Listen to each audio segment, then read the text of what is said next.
Lep pozdrav vsem skupaj. Hvala lepa za udeležbo na tej novinarski konferenci. Čas je dragocen, zato smo se odločili, da pač danes stopimo pred slovensko javnost. Bolje je, da se kakšni ukrepi podvajajo, oziroma da je sprejet kakšen ukrep preveč, tudi najavljen, kot pa premalo. Zdaj, ta epidemija z koronavirusom je Slovenija doletela v nesrečnem političnem času. Lahko bi bil še bolj nesrečen, če bi imeli predvolilno kampanjo. Ampak tudi ta vmesni čas, ko vlada, ki odhaja, opravlja tekoče posle, vlada, ki pa prihaja, pa še nima pristojnosti, je, bom rekel, izjemno zahteven. In ta situacija, ki jo zdaj imamo z epidemijo, je pravzaprav za tak čas daleč največji izziv, kot smo ga kadarkoli srečali v zgodovini samostojne Slovenije. Uspeli smo konec prejšnjega tedna vzpostaviti neko delovno kooperacijo z vlado, ki opravlja tekoče posle.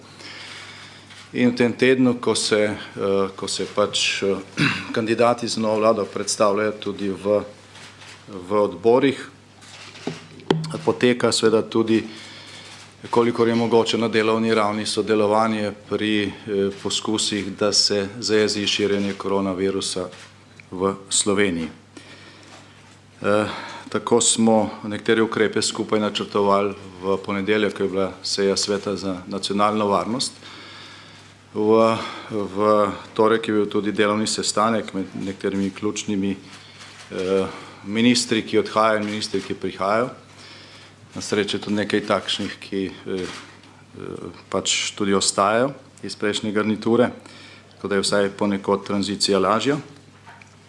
Tam je bilo tudi dogovorjeno, da bo ta koordinacija delovala pravzaprav na dnevni ravni v primeru, če bo to koordinacijo zahteval minister za zdravje. Včeraj je minister za zdravje takšno koordinacijo zahteval že dopoldan, vendar žal do nje ni prišlo. Če je prišlo, verjetno tudi te novinarske konference ne bi bilo, ker bi se vse odvijalo po enem tiru. Ampak včerajšnji dan je bil v veliki meri potem izgubljen, nekateri ukrepi, ki so bili dogovorjeni v ponedeljek, žal niso bili izvedeni. Mogoče kakšen tudi upravičeno, vendar pač teh razlogov ne poznamo.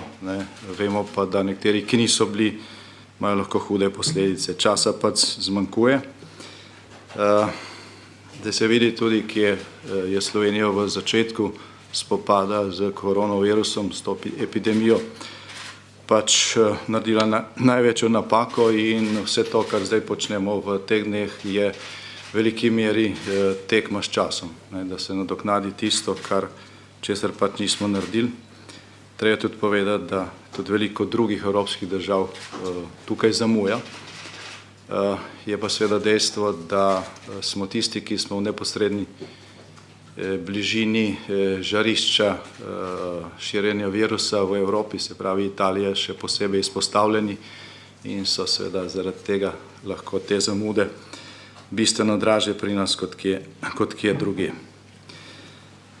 Da bomo razumeli, kaj se dogaja, mogoče samo nekaj stavkov v zvezi s primerjavo, kako je na grozečo epidemijo reagirala naša soseda Italija in kako je recimo reagirala neposredna soseda Kitajske, Južna Koreja.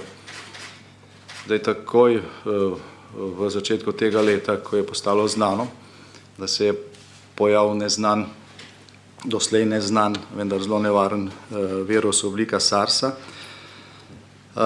in ko so se na Kitajskem začeli prazniki, in ko so ti ljudje, ki delajo, kitajski državljani, ki delajo po drugih državah, se začeli vračati v te države po obisku med prazniki, je razlika v tem, kako so te države reagirale na te prihode, pravzaprav ustvarila to razliko, ki jo danes vidimo na svetovnem zemljevidu, ko se ponekod epidemija že umirja, ponekod je pa popolnoma pred vrati.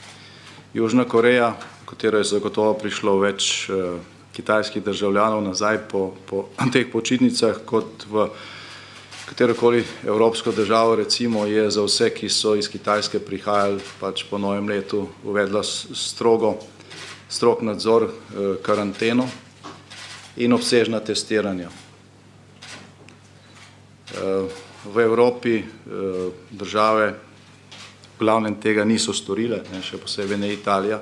Na nekaterih podatkih je samo v deželi Lombardija več kot 100.000 kitajskih državljanov, pol od tega jih je bilo doma za kitajsko novo leto in to je po tem, kar je zaenkrat znano, očitno glavni izvor virusa v Evropi.